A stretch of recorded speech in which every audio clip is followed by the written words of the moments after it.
ಜಾತಿ ಜನಗಣತಿ ವರದಿ ಜಾರಿಯಾದರೆ ಶಾಸಕ ಸ್ಥಾನಕ್ಕೆ ರಾಜೀನಾಮೆ ಕೊಡೋದಕ್ಕೂ ಸಿದ್ಧ ಅಂತ ಶಾಸಕ ಎ. ಮಂಜು ಹೇಳಿದ್ದಾರೆ. ಆದರೆ ಅವರ ಪುತ್ರ ಮಡಿಕೇರಿಯ ಕಾಂಗ್ರೆಸ್ ಶಾಸಕ ಮಂತ್ರಗೌಡ ಯಾವುದೇ ಕಾರಣಕ್ಕೂ ನಮ್ಮ ತಂದೆ ರಾಜೀನಾಮೆ ಕೊಡಲ್ಲ ಅಂದಿದ್ದಾರೆ. ಮಡಿಕೇರಿಯಲ್ಲಿ ಮಾತನಾಡಿದ ಅವರು, ಜಾತಿ ಜನಗಣತಿ ವಿಚಾರವಾಗಿ ಮೊನ್ನೆ ಉಪಮುಖ್ಯಮಂತ್ರಿ ಅವರ ನೇತೃತ್ವದಲ್ಲಿ ಸಭೆಯನ್ನ ನಡೆಸಲಾಗಿದೆ. ಆ ಸಭೆಯಲ್ಲಿ ಜಾತಿ ಜನಗಣತಿ ಸರ್ವೆ ಮತ್ತೊಂದು ಬಾರಿ ಮಾಡಲಿ ಎಂಬ ಚರ್ಚೆಯಾಗಿದೆ. ಜಾತಿ ಜನಗಣತಿ ವರದಿ ಬಗ್ಗೆ ಮುಖ್ಯಮಂತ್ರಿಗಳು ಸರಿಯಾದ ರೀತಿಯಲ್ಲಿ ಕ್ರಮ ತೆಗೆದುಕೊಳ್ಳುತ್ತಾರೆ ಎಂದು ಮಡಿಕೇರಿ ಶಾಸಕ ಡಾಕ್ಟರ್ ಮಂತ್ರಗೌಡ ಹೇಳಿಕೆ ನೀಡಿದ್ದಾರೆ. ಈಗಾಗಲೇ ನಿಮ್ಮ ತಂದೆ ಅವರು ಸಿಡಿದೆದ್ದಿದ್ದಾರೆ. ವರದಿ ಏನಾರ ಅನುಷ್ಠಾನಗೊಂಡ್ರೆ ನಾನು ಶಾಸಕ ಸ್ಥಾನಕ್ಕೆ ರಾಜೀನಾಮೆ ನೀಡ್ತೀನಿ ಅಂತ. ಅದು ನಮ್ಮ ಅಪ್ಪನಿಗೆ ಕೇಳಿ, ನೀವು ಹೌದು ಅದು ಅವ್ರಿಗೆ ಕೇಳಿ, ನಾವು ಕೇಳ್ಬೋದು. ಅದು ನೀವು ಕೇಳಿ. ಈಗ ಮೊನ್ನೆ ತಾನೇ ನಾವೆಲ್ಲರೂ ಸೇರಿಕೊಂಡು ನಮ್ಮ ಉಪಮುಖ್ಯಮಂತ್ರಿ ನೇತೃತ್ವದಲ್ಲಿ ಒಂದು ಸಭೆ ಸೇರಿದ್ದು. ಅವತ್ತು ಏನು ಅಂತ ಚರ್ಚೆ ನಾವೆಲ್ಲರೂ ಮಾಡೋಂಥ ಸಂದರ್ಭದಲ್ಲಿ ಆ ಸರ್ವೆನ ಇನ್ನೊಂದ್ಸಲಿ ಮಾಡಲಿ ಅಂತ ನಾವೇನೋ ಅಲ್ಲಿ ಒಂದು ಚರ್ಚೆ ಆಗಿದೆ. ಕರೆಕ್ಟಾಗಿ ಅಂಕಿಅಂಶ ಕರೆಕ್ಟಾಗಿ ಸಾಬೀತಾಗಲಿ ಅಂತ ಅಷ್ಟೇ ಕೇಳಿರೋದು ಬಿಟ್ಟರೆ ಬೇರೆಯವ್ರದ್ದು ಅಂಕಿಅಂಶ ನಾವು ಯಾರನ್ನೂ ಕಾರಣಕ್ಕೂ ಬದಲಾವಣೆ ಅಂದರೆ let it be scientific, let it be accurate ಅಂತ ಅಷ್ಟೇ ತೀರ್ಮಾನ ಮಾಡಿರೋದು. ಸನ್ಮಾನ್ಯ ಉಪಮುಖ್ಯಮಂತ್ರಿಯವರಿಗೆ, ಅವರು ದೊಡ್ಡ ನಮ್ಮ ಮುಖ್ಯಮಂತ್ರಿಯವರಿಗೆ ಕ್ಯಾಬಿನೆಟಲ್ಲಿ ಎಲ್ಲ ಚರ್ಚೆ ಮಾಡ್ತೀವಿ ಅಂತ ಅವ್ರು ತೀರ್ಮಾನ ಮಾಡಿದ್ದಾರೆ. ಬಟ್ ಒಕ್ಕಲಿಗರ ಪ್ರಾಬಲ್ಯ ಹೆಚ್ಚಿರೋ ಕಡೆ ಸ್ವಾಮೀಜಿಗಳಾಗಿರ್ಬೋದು, ಸಂಘ ಸಂಸ್ಥೆಗಳನ್ನಿರ್ಬೋದು, ಇವ್ರನ್ನೆಲ್ಲ ಕರೆದೊಂದು ಸಭೆಯನ್ನು ನಡೆಸ್ಬೋದಾಗಿತ್ತು. ಏಕಾಏಕಿ ಈ ವರದಿ ಅನುಷ್ಠಾನಗೊಳಿಸಲಿಕ್ಕೆ ಒಂದು ರೀತಿಯಲ್ಲಿ ಚರ್ಚೆ ಆಗಲಿ.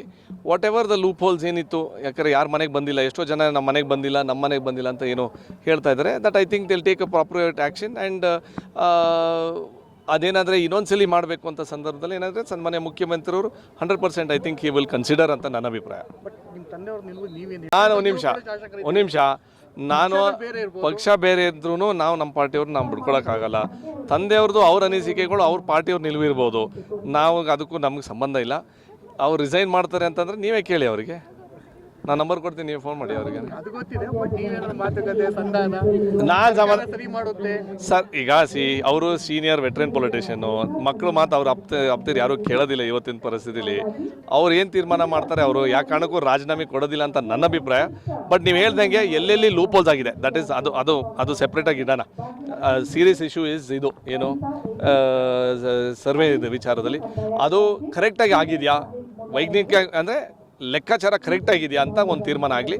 ಆಮೇಲೆ ನೀವು ಹೇಳ್ದಂಗೆ ಒಂದು ರೀತಿಲಿ ಕೆಲವು ಮನೆಗಳು ತಪ್ಪೋಗಿದೆ, ಬಿಟ್ಟೋಗಿದೆ ಅಂತ ಎಷ್ಟೋ ಎಕ್ಸಾಂಪಲ್ಸ್ ಬರ್ತಾ ಇದ್ದಾರೆ. ನನ್ನ ಅನಿಸಿಕೆ ಸೀನಿಯರ್ ಅಧಿಕಾರಿಗಳು ಪ್ಲಸ್ ಮುಖ್ಯಮಂತ್ರಿಯವರು ಒಂದು ಒಳ್ಳೆ ರೀತಿಯಲ್ಲಿ ತೀರ್ಮಾನ ತೊಗೋತಾರೆ ಅಂತ ನನ್ನ ಅಭಿಪ್ರಾಯ.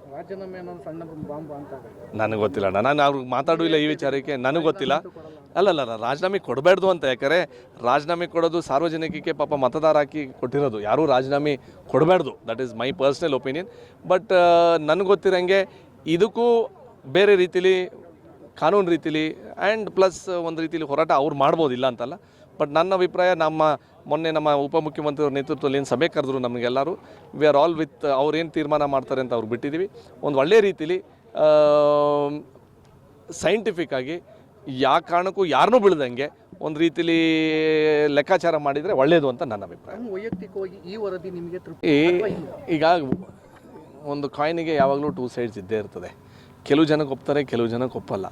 ಪಬ್ಲಿಕ್ ಪರ್ಸೆಪ್ಷನ್ ಅವ್ರು ಏನು ತೀರ್ಮಾನ ಮಾಡ್ತಾರೆ ದಟ್ ಈಸ್ ಫೈನಲ್. ಅಂದರೆ ಸಾರ್ವಜನಿಕರಿಗೆ ಅನುಕೂಲ ಅಂತ ನಾವು ನೋಡಬೇಕು. ಮಾತ್ರ ನೀವು ಹೇಳ್ದಂಗೆ ಒಂದು ರೋಡ್ ಮಾಡಿದ್ರೆ ಪಕ್ಕದ ಮನೆಯವರು ಏನಂತಾರೆ, ಪಕ್ಕದ ಬೀದಿಯವರು ನನಗೆ ಯಾಕೆ ರೋಡ್ ಮಾಡಲಿಲ್ಲ ಅಂತ ಕೇಳ್ತಾರೆ. That is part of public service. ಈಗ ಈ ನೌಕರ ಸಂಘದವ್ರ ಕಾರ್ಯಕ್ರಮಕ್ಕೆ ಬಂದಿದ್ದೀವಿ, ಎಷ್ಟೋ ಜನಕ್ಕೆ ಇಲ್ಲಿ ಕಾರ್ಯಕ್ರಮಕ್ಕೆ ಬಂದಿರಲ್ಲ. ಸೊ ಎಲ್ಲರೂ ಒಂದೇ ರೀತಿಯಲ್ಲಿ ಖುಷಿ ಪಡಿಸೋದು ಕಷ್ಟ ನಮ್ಮ ಸಾರ್ವಜನಿಕ ಜೀವನದಲ್ಲಿ. ನೀವು ಒಂದು ನ್ಯೂಸ್ ಹಾಕ್ತೀರಾ, ನಮ್ಗೆ ಖುಷಿ ಇರ್ತದೆ, ಹೊಗಳಿದಾಗ ಬೈದಾಗ ನಮ್ಗೆ ಬೈತೀವ. ಸೊ ಆ ವಿಚಾರದಲ್ಲಿ ಎಲ್ಲರನ್ನೂ ಖುಷಿ ಪಡಿಸೋದು ಕಷ್ಟ. ಬಟ್ ನೀವು ಹೇಳ್ದಂಗೆ ಸತ್ಯವತ್ತಿರಲಿ, ಅಂದರೆ it has to be scientific, it has to be true value ಕಡಿಮೆ ಗ್ರೌಂಡ್ ರಿಯಾಲಿಟಿಲಿ ಏನಿದೆ ಬರಲಿ ಅಂತ ನಮ್ಮ ಒಂದು ನಿಲುವು.